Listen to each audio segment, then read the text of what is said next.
जाने की, इस गंदे लोक से जन्म मृत्यु के रोग को कटवाने की वो जानकारी स्वयं देती है। तो वो परमात्मा ऐसे ही अच्छी आत्माओं को मिलते हैं। गोरखनाथ जी को मिले। गोरखनाथ जी पहले तो कह रहा था ज्ञान चर्चा करेंगे।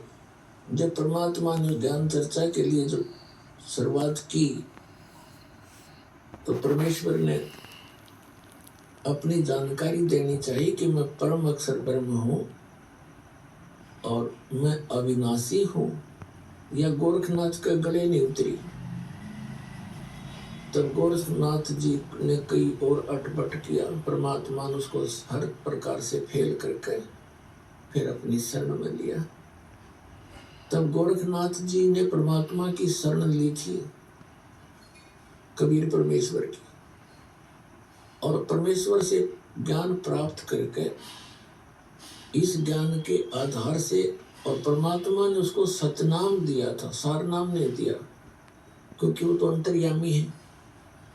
अभी आपने सुने संत रामपाल जी महाराज के मंगल प्रवचन।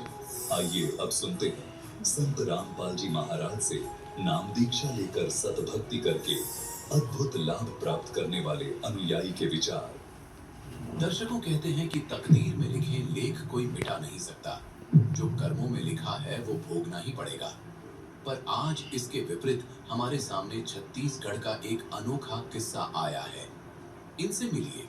ये हैं राजेश्वरी जी, जो कि बलोद बाजार छत्तीसगढ़ से हैं। इनके पति जुए की लत में इस कदर डूबे थे कि जिसके कारण इनके पति ने घर का सब सामान बेच दिया। आर्थिक समस्याओं का इन्हें बहुत सामना करना पड़ रहा था और इनके पति की नशे की लत ने तो इनका जीवन ही बर्बाद कर दिया था। राजेश्वरी जी के जीवन में ग्रह क्लेश झेलना तो आम बन गया था। यहाँ तक कि इनके और इनके पति के रिश्ते में तलाक की नौबत आ गई थी। परंतु 28 मई 2013 का वो शुभ दिन, जिस दिन से इनके जीवन में खुशियों ने दस्तक देनी प्रारंभ कर दी। जी हाँ दर्शकों, इस दिन इन्हें मिली तत्वदर्शी संत रामपाल जी महाराज जी की शरण। संत जी के शुभ आशीर्वाद से इनकी तकदीर में लिखे लेख बदल गए और समस्याओं से राहत मिली।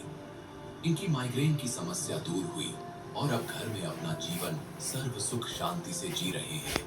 सिर्फ इतना ही नहीं, बल्कि और भी न जाने कितने अनेकों चमत्कार इनके साथ हुए, जिसे पूरा जानने के लिए अब आप सुनिए राजेश्वरी जी की जीवन परिवर्तन की सच्ची कहानी, उन्हीं की जुबानी।